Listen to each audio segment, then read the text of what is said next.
Assalamualaikum warahmatullahi wabarakatuh. Perkenalkan, nama saya Nelly Sumiati. Saya dari kelas 12 MIPA 4 dari kelompok pertama akan menjelaskan dampak positif iptek di bidang politik. Sebelum ke dampak positif iptek, kita harus mengetahui apa sih iptek itu. Iptek artinya ilmu pengetahuan dan teknologi. Jadi, iptek adalah suatu ilmu yang mempelajari tentang teknologi berdasarkan ilmu pengetahuan kemajuan global. Sebenarnya banyak sih dampak positif iptek di berbagai bidang. Ada di bidang ekonomi, di bidang pendidikan, di bidang sosial budaya, dan di bidang politik. Tapi di sini saya akan menjelaskan tentang dampak positif iptek di bidang politik. Dampak positif iptek di bidang teknologi yang pertama ialah meningkatkan hubungan diplomatik antara negara. Yang kedua, memperluas dan meningkatkan kerjasama antara negara. Yang ketiga, memperlancar komunikasi secara efisien.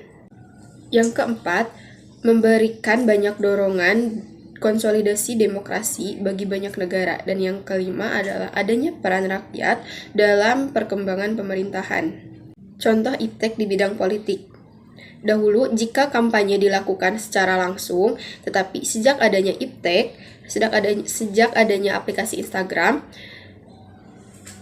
berkampanye juga bisa dilakukan di aplikasi itu. Contohnya pada saat Ridwan Kamil, beliau mendekatkan diri kepada rakyat melalui aplikasi Instagram. Dan masyarakat yang menggunakan aplikasi Instagram yang senang terhadap beliau akan mendukung beliau di dalam bidang politik. Apa saja sih upaya konsolidasi demokrasi di berbagai negara? Yang pertama, memperluas akses warga negara terhadap sistem peradilan dan perkembangan suatu rule of law yang sesungguhnya.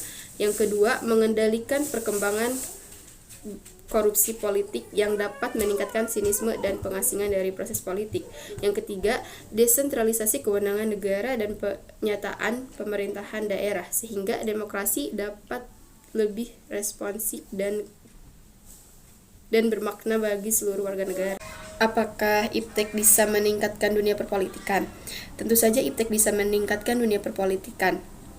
Contohnya saja, untuk mengirim berkas-berkas penting ke negara lain, kita bisa menggunakan email tanpa harus mengeluarkan dana untuk pergi ke negara lain. Dengan adanya iptek, komunikasi antar negara juga lebih efisien. Mungkin hanya itu yang dapat saya sampaikan. Wassalamualaikum warahmatullahi wabarakatuh.